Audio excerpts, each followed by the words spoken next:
The message arrived on a Tuesday. Not that Tuesday meant anything to the Velhari conclave. They didn't track time in days or weeks or the slow crawl of a planet spinning around a star. They tracked time in dominions, each dominion being roughly 400 years of consolidated galactic power. They were currently in their 9th dominion. They had never lost one. The message was short, clean, almost polite. To the governing body of the Velhari conclave, the people of Earth formally reject your terms of subjugation. We will not surrender our resources, our biology, or our autonomy. Any vessel crossing the boundary of our solar system after the 48th rotation of our moon will be considered an act of aggression and treated accordingly. Regards, the United Earth Council. Supreme Conductor Valith read it 3 times. Not because it was complicated, because she genuinely could not process the emotional texture of it. She was a tall being, most Velhari were, with a body like layered smoke frozen mid-pore, her 4 sensory stalks arranged in a crown above what humans might loosely call a head. Her skin, if you could call it that, shifted color with her emotional state. Right now it was cycling through pale yellow amusement and a deep, confused violet that her advisors had never seen on her before. They said regards, she said quietly. Her second, Orith, rippled with the Velhari equivalent of a nervous laugh. They did. As if the affair were a business dispute. Yes. As if we were colleagues who had a minor disagreement over resource allocation. Supreme Conductor. Regards. She set the message down on the light surface of her command table. Please pull together all available information on this species. Not the military assessments. The anthropological files. The deep ones. The ones our cultural observers compiled over the last 60 years of watching them. Orith hesitated. Those files contain mostly confusion, Supreme Conductor. Our observers found them very difficult to categorize. Valith's skin turned a slow, deliberate red, the color of someone who has already made a decision and is simply waiting for the universe to catch up. Good, she said. Then let's start there. The anthropological files on humanity were, to put it gently, a disaster of documentation. Not because the observers had done poor work. The Velhari cultural observers were the finest in the known galaxy, beings who had catalogued 43 civilizations with perfect analytical precision, who had predicted the collapse of the Duranic Empire 300 years before it happened simply by watching how their young ones played. The problem was that humanity kept breaking their frameworks. The first observer assigned to Earth, a meticulous researcher named Sevik, had spent 11 years studying human social structures before filing a report that began, "I must confess that I am no longer certain what I am looking at." He had expected hierarchies. Humanity had hierarchies, but they also actively resented them, even while maintaining them. He had expected resource competition. They competed, but also gave resources away randomly to strangers, sometimes to their own detriment, and seemed to feel good about this. He had expected clear in-group and out-group behavior. They had this too, but the borders of the groups shifted constantly, sometimes within a single conversation, and humans seemed capable of grieving the enemies they had just defeated. They mourn, Sevik had written, with the Velhari equivalent of italics indicating deep bewilderment. They mourn their violence. I have observed 31 civilizations capable of warfare. None of the others mourn it. They celebrate it, justify it, or simply process it as neutral information. But these creatures fight, and then they sit in the aftermath and feel terrible about it, and then they do it again. I do not have a framework for this. Valith read this standing up. She read the next 40 years of reports the same way. By the time she reached the final observer's notes, a young researcher named Isla, who had lived embedded near a small human coastal city for 6 years, her skin had gone completely still. No color cycling, just a flat, unreadable white. Isla's final entry read, "I came here to study a species preparing for Velhari integration. I leave having studied a species that has, in the span of my observation, experienced 17 major collective tragedies, rebuilt each time, argued viciously about how to rebuild, created extraordinary art about the arguing, and then named public spaces after the people they lost. They are not preparing for anything. They are always, simultaneously, in the middle of everything. I don't think they experience time the way we do. I don't think they experience anything the way we do. I am deeply unsettled, and we should reconsider the integration timeline. That report had been filed 14 months ago. The integration timeline had not been reconsidered. And now it was Tuesday. The Velhari war chamber was carved from the living core of their flagship, the Everlasting Ninth, a vessel so large that smaller civilizations had initially mistaken it for a rogue moon. Its walls were grown, not built, from a mineral that the Velhari had cultivated across 6 centuries to respond to the emotional resonance of those inside. When the chamber was calm, the walls glowed a deep, settled blue. When the room was tense, the lights dimmed. When fear entered, which was rare, in 9 dominions of unchallenged power, they went black. The walls were very dark tonight. Not black. Not yet. But they were darker than any of the 12 high conductors in the room had seen in their lifetimes. Let's establish facts, Valeth said, standing at the center of the curved table. Not projections. Not models. Facts. Her military commander, a broad-plated elder named Dross, pulled up the holographic display. Humanity has a single inhabited world. One moon, partially terraformed for resource extraction. No interstellar vessels of their own. They have not yet achieved full travel. Their weapons technology is, by our standard metrics, approximately 200 years behind ours. He paused. By conventional assessment, this conflict ends within 1 rotation cycle. 3 weeks in their time. And, by unconventional assessment, Valeth asked. Silence. Someone has an unconventional assessment, she said. It wasn't a question. A younger conductor, Maya, barely into her 2nd century, her sensory stalks still carrying the slight translucency of youth, raised one carefully. I reviewed the observer files last night. All of them, not just the summaries. And I think our metrics are wrong. She said it quietly, like someone placing a fragile thing on a table. Not outdated. Not incomplete. Wrong. Categorically wrong for this particular species. Dross's plating shifted, a sign of irritation. Our metrics have successfully predicted the outcomes of 216 conflicts across 9 dominions. Against species we understood, Maya said. This was against species whose behavior fit within the architecture of our models. Humanity doesn't. She pulled up Sevic's original report. Our first observer said it 40 years ago. They break frameworks. Every observer, since, has said the same thing in different words. We have 60 years of documentation that amounts to, we don't know what this is, and we are about to go to war with it. The room was quiet. The walls darkened slightly. What specifically concerns you? Valeth asked. Maya was quiet for a moment. Then, they named it. The Declaration. They called it war. They used the word themselves, plainly, in a document that was also politely signed. And then, she hesitated, I ran analysis on their public communication channels in the hours after the declaration was sent. I expected fear. Preparation. The standard pre-conflict behavioral signatures we see in every species facing Velhari engagement. What did you find instead? Jokes, Maya said. Thousands of them. They were making jokes about it, sending each other small images with humorous captions. One of their cultural aggregation platforms had a thread of over 2 million responses, mostly comedic, about the declaration. She paused. And underneath the jokes, and this is the part one cannot fit into any model, underneath them, I found genuine resolve. The humor and the seriousness were not in opposition. They occurred simultaneously. The room sat with that. A species that jokes about its extinction, Dross said finally. That's not resolved. That's delusion. Or, Valeth said, her skin going that still white again, it's something we don't have a word for. Marcus Webb did not want to be the person who explained humanity to an alien war council. He was 34 years old, a linguist by training and a crisis negotiator by accident.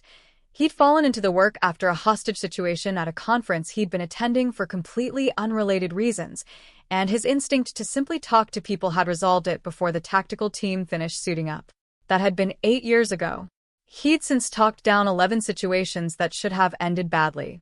He was good at it in the way some people are good at things they never asked to be good at, naturally, uncomfortably, with a constant quiet suspicion that he was one bad day away from the skills simply vanishing. He was sitting in a bunker under what used to be Geneva when General Adriana Cole slid a folder across the table to him. "We need you to go first," she said. Marcus looked at the folder. Didn't open it. "Go first where?" "The Velhari have agreed to a preliminary communication exchange before they cross the boundary. Their choice, not ours, which is interesting because they've never done it before. In 9 dominions of expansion, they have never requested preliminary dialogue. They just move." She paused. "They're requesting it now." Marcus thought about that. "Because of the declaration." "Because of something in the declaration, yes. We don't know what." "The regards," Marcus said. Cole looked at him. "Possibly, yes." He finally opened the folder. It was thin 3 pages of briefing, a translation matrix, a psychological profile of Supreme Conductor Valeth compiled from 60 years of observation, and a single handwritten note at the back from someone in the Xenolinguistics department that read simply, "Be honest. They'll know if you're not. We don't know how, but they will." Marcus read the profile of Valeth twice. Then he looked up. "She's been reading the observer files," he said. "Presumably. So she knows we're unpredictable. By their models, yes."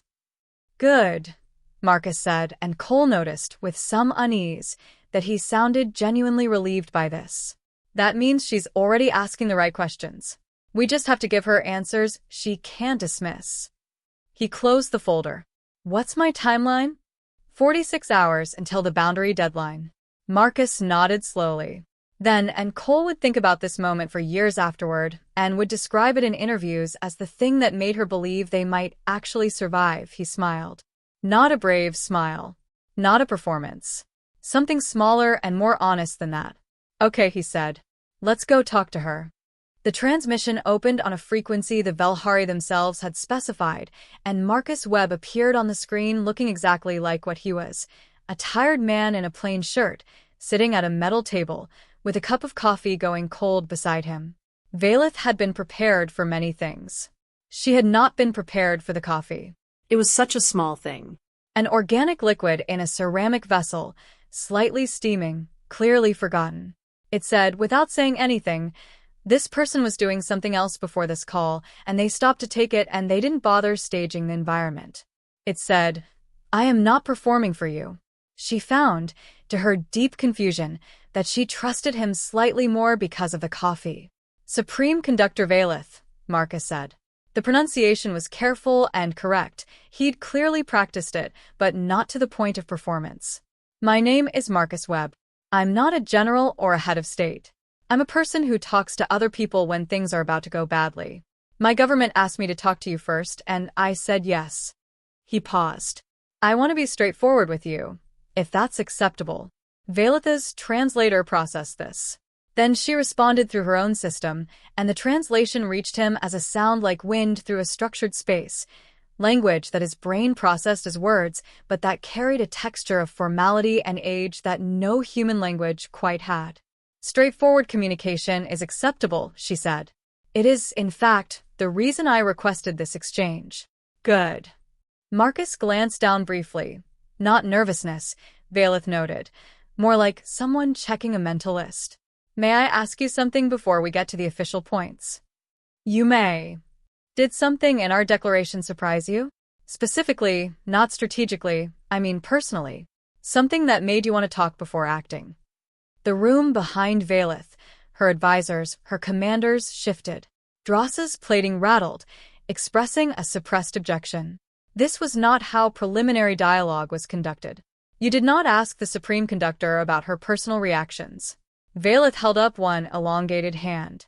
She looked at Marcus Webb on the screen. And she said, "The word is regards." Marcus let out a slow breath. Something in his face softened. Not relief exactly. More like recognition. Like someone who'd been holding a question for a long time and finally heard it spoken aloud by someone else. "Yeah," he said. "That was deliberate." "Explain it." "It means, in that context, we see you as people. We're furious with you, we're terrified of you, and we're going to fight if we have to." But we still see you as people worth addressing formally. The anger and the respect aren't contradictions. They're both true at the same time. Valeth was very still. Your species does that often, she said carefully. Holds contradictions simultaneously. It's basically our whole thing, Marcus said. Then, quieter. Does that translate? The concept. A pause that lasted longer than translation required. No, Valeth said honestly. It does not. We have a word for holding two truths in sequence. We do not have a word for holding them at the same moment. She paused. It is one of the things in our observer reports that most consistently generated confusion. What did your observers think it was? A malfunction? Yes, initially. Marcus nodded slowly. It's not a malfunction. He stopped. Thought for a moment. It's how we survive things. If you can only feel one thing at a time, and it's terrible, you have nowhere to go. But if you can feel the terrible thing and also something else, even something small, even something ridiculous, you can keep moving. He picked up his coffee cup, realized it was cold, set it back down with a slightly rueful look. It's not that we don't feel the weight of things. It's that we've learned to carry weight and walk at the same time. Valeth's skin moved through 3 colors in 4 seconds, a speed her advisors had never seen. You are describing, she said slowly, a psychological architecture that we do not possess. I'm describing Tuesday, Marcus said simply. Valeth did something unprecedented in the 9th Dominion. She extended the dialogue. Not by hours, by days. Dross argued against it, loudly, with his plating fully raised in a display of formal objection that would have shaken any other conductor. The boundary deadline came and went, and the fleet held position, and Marcus Webb kept showing up at his metal table with his cold coffee, and they kept talking. Not about terms. It is not about resources, autonomy, or the mechanics of surrender. About history. Walk me through it, Valeth said on the 3rd day. Your species' history of conflict. Not the official account, the texture of it. Marcus thought about those words for a long time. Do you want the honest version or the version we tell ourselves? The difference between them. The honest version, Marcus said, is that we've been at war with each other in some form for almost all of recorded history. Not because we're uniquely violent, I don't think we are, but because we're numerous, we're resource competitive, and we're deeply, sometimes catastrophically, tribal. We divide ourselves into groups and then treat the groups like they're the most important thing in the world, and then we hurt each other over the groups. He paused. The version we tell ourselves is that each war was the last one. Every single time. We always believe, afterward, that we have finally learned. But we continue. He was quiet a moment. And here's the part that I think your observers couldn't categorize. We know both things. We know the pattern. We can see it clearly in retrospect. We have historians and philosophers and ordinary people who can articulate exactly why we keep repeating it. The knowledge doesn't stop us. But it does something else. What does it do? It makes us grieve the repetition, Marcus said.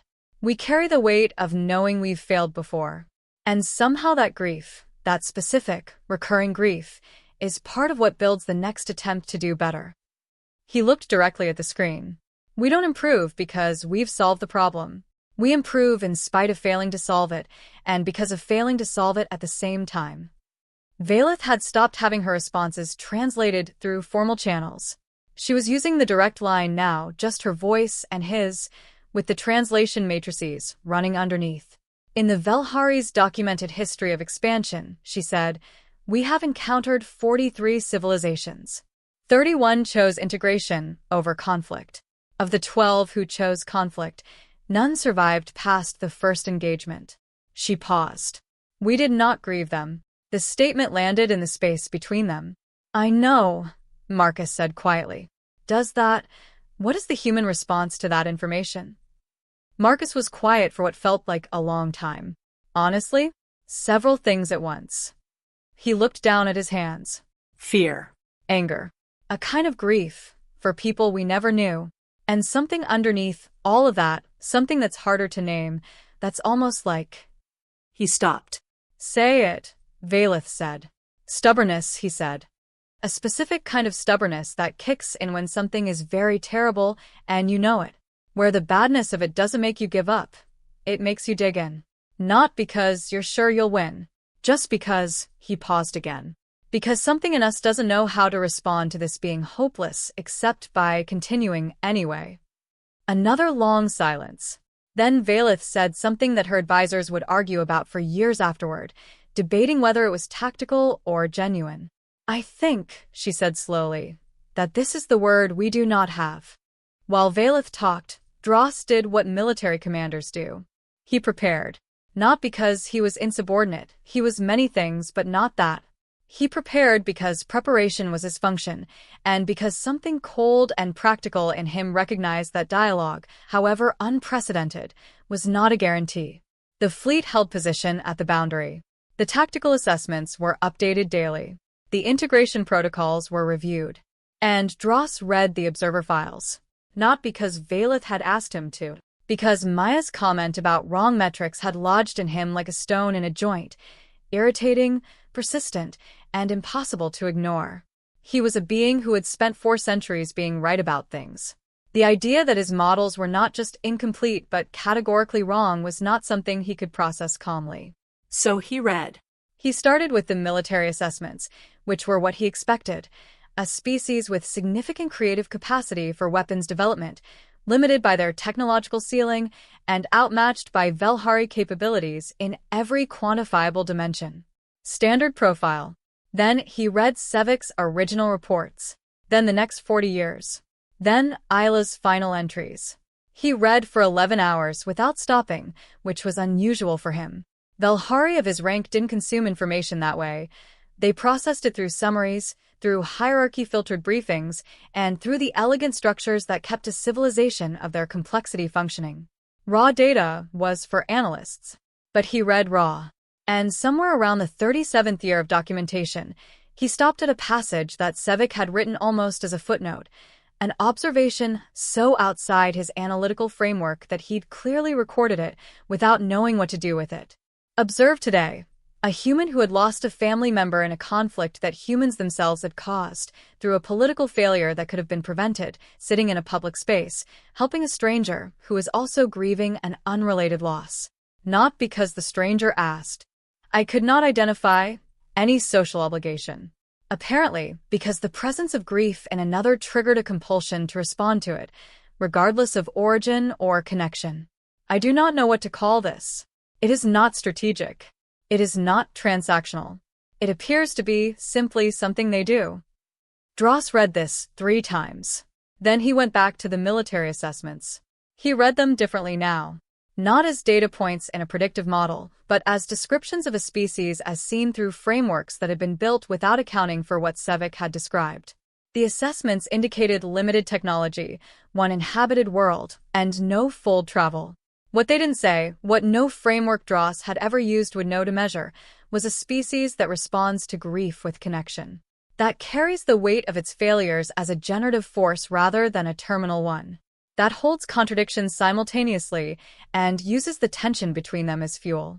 He filed no formal report, but that evening, he went to Valeth's private chamber and stood in the doorway for a long moment before speaking. I want to show you something in the projections, he said. She looked up from her light surface. The standard ones? No, he said. The ones I've been running privately. I've been running them privately for the last 6 hours. His plating was still, not raised in objection, not signaling anything definable. I think our probability models are based on a fundamental misread of what the species does under terminal pressure. Valeth waited. Every species we've encountered, Dross said slowly, when facing a sufficiently overwhelming threat, reaches a point of behavioral coherence. Fear unifies them around self-preservation. It's predictable. It's measurable. It's how our models work. He paused. Humanity, under terminal pressure, does not unify around self-preservation. What do they unify around? The silence before his answer was the longest she had heard from him in 4 centuries of service. Each other, he said. They unify around each other, not the concept of survival but the specific, individual people next to them. The scale of the threat doesn't change it. If anything, the scale increases it. He looked directly at her. I don't know how to model that. I've been trying for 6 hours, and I cannot make it fit. Valeth's skin went white again. Sit down, she said quietly, and tell me everything. Marcus had been in the bunker for 9 days when Dr. Sarah Chin knocked on the door of his small assigned room and sat down across from him without asking. Sarah was the xenopsychologist attached to the negotiation team, technically his superior in the hierarchy of the operation, practically more of a parallel presence. She'd been watching the transmissions. All of them. How are you doing? She asked. Honestly, always. Marcus thought about it. I feel like I'm trying to explain color to someone who has only ever seen in grayscale, he said. Not because she's limited. Because the concept genuinely doesn't exist in her perceptual framework. He rubbed his face. She's brilliant. She's been asking the right questions. She wants to understand. But there are things I'm saying that I can see not landing, not because of translation problems, but because the receiving structure for them isn't there. What things? The simultaneity stuff. Holding contradictions. He looked at his hands. I explained grief as fuel yesterday, and she went quiet for about 4 minutes, which I'm told is very unusual for her. But I don't know if she understood it or just cataloged it as information. Sarah nodded. What do you think is actually happening on their side? I think, Marcus said carefully, that she came into this universe expecting to find a species that was strategically interesting, a tactical anomaly. And instead she's finding something that's making her question frameworks she's used for 400 years. He paused. Which is, that's a terrifying thing to have happen to you, even if you're not human. This is especially true if you are not human and have built an entire civilization based on the precision of your frameworks. Do you feel sorry for her? Marcus looked up. Yes, he said, simply and without apology. I do. Genuinely. She's not a villain. She's a person, or the nearest thing to it, who's spent her whole life being right about things, and she's sitting across from a species that her tools can't read, and the closer she looks, the less she understands, and he stopped. That's lonely. Sarah looked at him for a moment. You know that the people 2 floors up are currently drafting contingency military responses. I know. You understand that a failure in this dialogue or a misinterpretation of our words could potentially lead to the worst possible outcome. I know that too. And you're sitting here feeling sorry for the person across the table. Yeah, Marcus said. Several things at once. That's the job. Sarah was quiet for a moment. Then, she asked for you specifically. They sent a message an hour ago. She wants to continue the dialogue, but she wants to shift the topic. To what? Sarah handed him a translation sheet. He read it. The Velhari phrase in the original was complex, 14 syllables that the translation matrix had rendered as a question, but that the xenolinguistics team had flagged as something more than a question. More like a confession wrapped in inquiry. What do you do with the knowledge that you might be wrong about everything? Marcus sat with that for a long time. Then he stood up, picked up his cold coffee, and walked back toward the transmission room. Tell her I'm on my way, he said. He set the coffee down. Saturday. Looked at the screen. Valeth was there, as she always was, but something was different in the quality of her stillness today. Her skin was a color Marcus had started privately calling thinking blue, a deep, even shade that appeared when she was processing something that didn't have a ready category. You sent me a question, he said. I did. I want to answer it honestly. I know you do, she said. That is why I sent it to you, and not to your generals. Marcus breathed. What do we do with the knowledge that we might be wrong about everything? He turned the question over. The honest answer is, we sit with it. Usually very badly. We don't have a graceful relationship with uncertainty. It frightens us. We build systems and structures and belief frameworks specifically to avoid having to feel it directly. He paused. But underneath that, under all the systems, there's something we do that I think might be specific to us. When we're confronted with being fundamentally, structurally wrong about something important, we... He stopped. Say it, Valeth said, almost exactly the way he had said it to her 3 days ago. We get curious, he said. Not all of us, not all the time, and God knows not gracefully. But there's a reflex, a deep one, toward what is it actually then if not what I thought? We can't help it. Even when it's terrifying. Even when being wrong means everything has to be rebuilt from scratch. He looked at her directly. Is that not how it works for your people? No, Valeth said. What happens for you? A long pause. When a Velhari framework fails, she said carefully, the correct response is to identify the anomalous variable and correct it. The framework itself is not questioned. The framework is the product of 9 dominions of verification. A single anomaly does not invalidate a framework.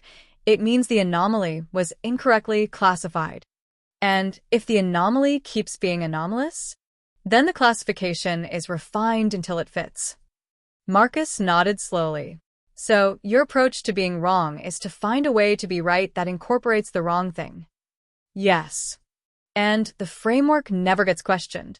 The framework, Valeth said, and something shifted in her voice, something textural that his translation matrix struggled with, and that the xenolinguistics team would spend weeks analyzing, is what we are. The silence that followed was different from all the previous silences. Valeth, Marcus said. First time he'd used just her name, without the title, and he'd done it without planning to. May I ask you something outside the official dialogue? Yes. What does it feel like right now? Not strategically. Not analytically. What does it feel like to be talking to us? The walls of her chamber, visible in the background of her transmission feed, had gone a shade darker. Like standing at the edge of something with no measurement, she said quietly. And I do not know if the correct response is to step back or to look down. Marcus looked at her for a long moment. That's how we feel all the time, he said gently. Your entire civilization feels like what Tuesday feels like to us. Something moved across Valeth's face that her advisors had never seen and didn't have a name for. It would take them years to categorize it. They eventually settled on the closest Velhari equivalent, a word that meant, roughly, the vertigo of a framework meeting its edge. Humans, if they had been present, would have recognized it immediately. They would have called it awe. The War Council met, without Valeth. This was not the first time. There were logistical sessions she delegated, but the reason for her absence was unprecedented. She was still in dialogue. Hour 14 of what was supposed to be a preliminary exchange. Dross stood at the center of the room and looked at the 12 high conductors, who, collectively, held 4,000 years of institutional knowledge between them. I want to formally register a concern, he said. Several sensory stalks turned toward him. Our readiness posture, Dross said, is built on a probability model that assumes human behavior under maximum pressure follows a degradation curve. Fear, then fragmentation, then collapse. This model has predicted outcomes correctly in 216 prior conflicts. Then the concern is, one of the older conductors was prompt. The model does not account for what their behavior actually is under maximum pressure, Dross said. We have 60 years of observer documentation that describes a different curve entirely. Not degradation. Something more like, he paused, searching for language that didn't exist in the Velhari vocabulary. Condensation. Under pressure, they become more themselves. More unified. More creative. More, another pause. More. More is not a tactical variable, said the conductor of military logistics. No, Dross agreed. It's not. That's the problem. He pulled up his private projections, the ones he'd run over 6 hours, the ones that had sent him to Valeth's door. The room looked at them in silence. These are scenarios, he said. Not our standard models. New ones are built on observer data rather than on cross-species military history. He paused. In every scenario where we proceed with conventional integration protocols, the conflict extends significantly beyond our projected timeline. Not because their technology surprises us, because their behavior does. They adapt faster than our models account for. They share information across social groups in ways that compress their technological development cycle. And they... He stopped. Say it, said Maya, from her seat near the door. She'd been quiet all meeting, young and quiet and watching. They treat losses as information, Dross said flatly. Every engagement loss, rather than causing behavioral degradation, causes rapid strategy revision. Our advantage in technology diminishes faster than it should because every time they fail, they figure out why, and they correct for it, and they come back. He looked around the room. We are not fighting a species that will break. We are fighting a species that has, by their own historical documentation, never learned how to stay broken. The room was quiet. How long? The military logistics conductor finally asked. To full resolution of conflict? Dross paused.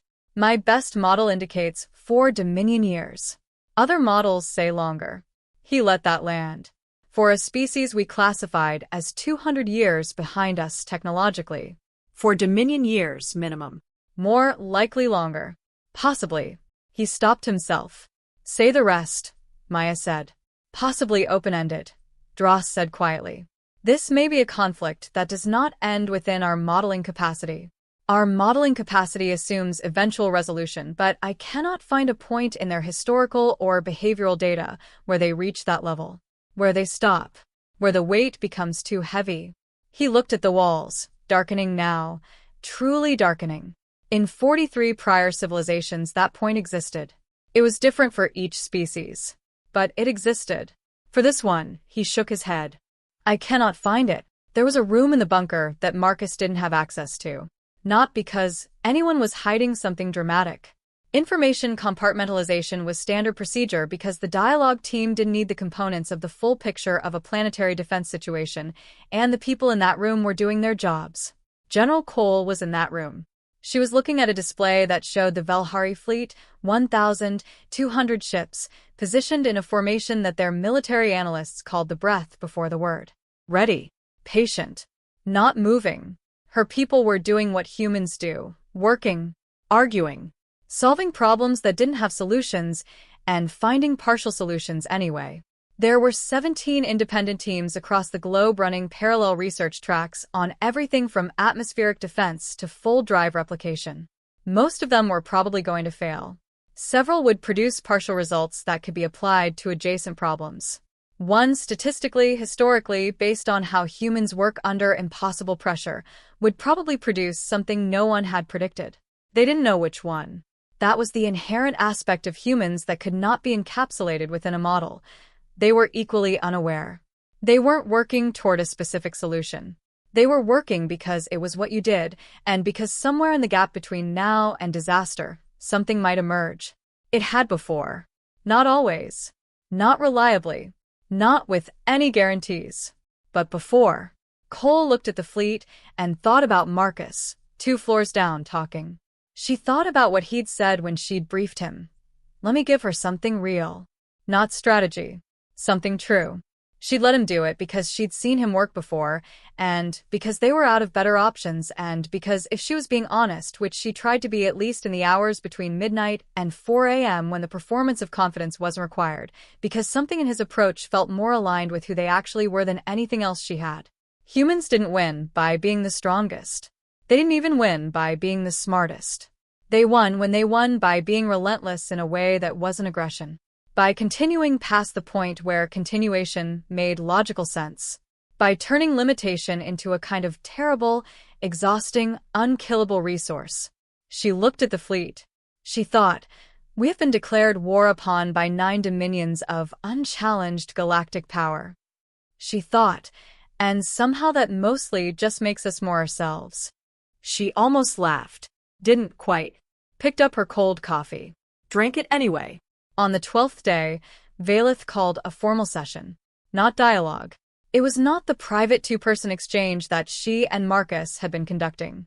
A formal, recorded, full council session with both sides present, Valhari High Conductors and Earth Council representatives, transmission open, translators running, and the whole architecture of official communication deployed. Marcus sat at his table. Next to him, for the first time, was General Cole. On his other side, Dr. Sarachan. Behind them, 3 council representatives he'd barely spoken to. Across the transmission, Valeth. And behind her, visible for the first time, her full council, 12 high conductors, plus Dross, plus Maya. Valeth spoke first. I will make a statement, she said, and then I will ask a question. The statement is not strategic. It is honest, And I am making it because 12 days of dialogue have led me to believe that honesty is the only register in which meaningful communication between our species is possible. Marcus felt Cole go very still beside him. In 9 dominions, Valeth said, we have encountered 43 civilizations and integrated 42 of them. We did not ask what they were before integrating them. We assessed, we classified, and we proceeded. This decision was correct by every standard we possessed, and it produced the 9th dominion, which is by every measure a successful civilization. She paused. You are the first species we have encountered for whom our standards are insufficient. Not inadequate. Insufficient. They cannot reach you. The tools by which we have understood 42 worlds do not have the resolution to describe what you are. The formal session had a protocol. No one was supposed to speak out of turn. Marcus spoke out of turn. We don't fully understand it ourselves, he said. Just so you know, we're not holding out on you. We've been trying to figure out what we are for as long as we've been around. A beat. Then Valeth and the high conductors behind her, and Dross with his still plating, and young Maya, did something the translation matrix captured as a sound, but that the xenolinguistics team would later describe as the Velhari equivalent of a short, startled laugh. The first one in the history of formal Velhari-human interaction. I know, Valeth said. That is in the observer files, too. A pause that felt, for the first time, like shared breath rather than calculation. My question is this. You declared war on us. Formally, politely, with regards. You knew our history. You knew our capabilities. You knew the outcome of every prior conflict. She looked directly at the transmission lens. Why? The council representatives behind Marcus shifted. Cole started to speak. Marcus put his hand up. Everyone let him. Because, he said, the alternative was to decide in advance that we had already lost. And we can't do that. Not because we're arrogant. Not because we think we can beat you. He paused. Because there's something in us that treats giving up before it's over as a kind of death. Not physical death. Something harder to define. The death of the thing that makes us what we are. He looked at her. We declared war because we're still here. That's what the declaration meant. Not that we think we can win. Just, we're still here. Come and see who you're dealing with. The walls of Valeth's chamber, visible in the background of the transmission, were no longer dark. They were a color none of her advisors had a reference for. Not Dominion blue. Not conflict red. Something new. Something the mineral walls had generated in response to an emotional resonance they had never been asked to represent before. Of SYMJHY, Valeth said, and the phrase was in her own language, unprocessed, untranslated, and spoken directly. The translation matrix rendered it, haltingly, as from this moment on, I understand differently. Marcus looked at her for a long moment. Caro, he said, and it was the first human word he'd spoken in the Velhari register, coached by the xenolinguistics team for exactly this moment, a word they'd identified as the closest available bridge between the two languages' concepts of threshold and beginning. Then let's start. The Velhari fleet did not cross the boundary.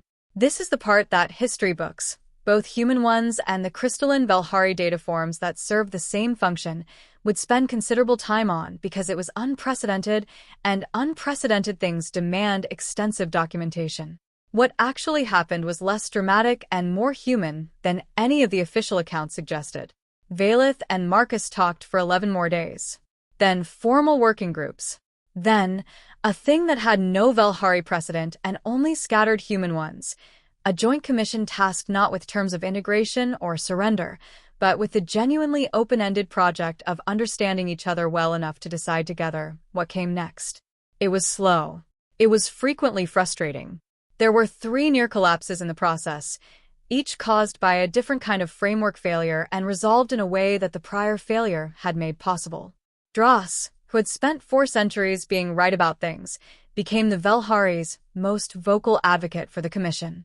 He would later write, in a private document that was not intended for broad circulation and was therefore read by almost everyone, that the moment he understood humanity was not the grand transmission exchange, but the observer file entry about Sevik watching a grieving human help a grieving stranger for no articulable reason.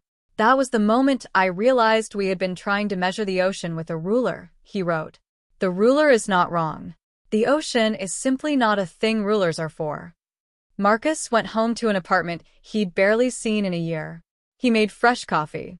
He stood in his kitchen drinking it while it was still hot, which felt like a small, extraordinary luxury. Sarah Chin called him on a Tuesday. Valith sent a transmission, she said. Personal. For you.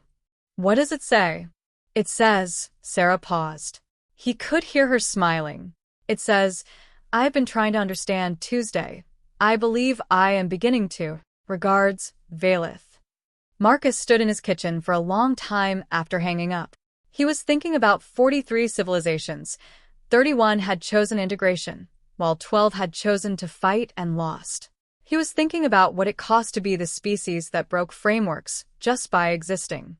He was thinking about grief and stubbornness and the particular unkillable quality of continuing past the point where it made sense. He was thinking about a being 400 years old who had spent 9 dominions being certain, sitting across a transmission link watching her certainty become something new and calling it by its right name.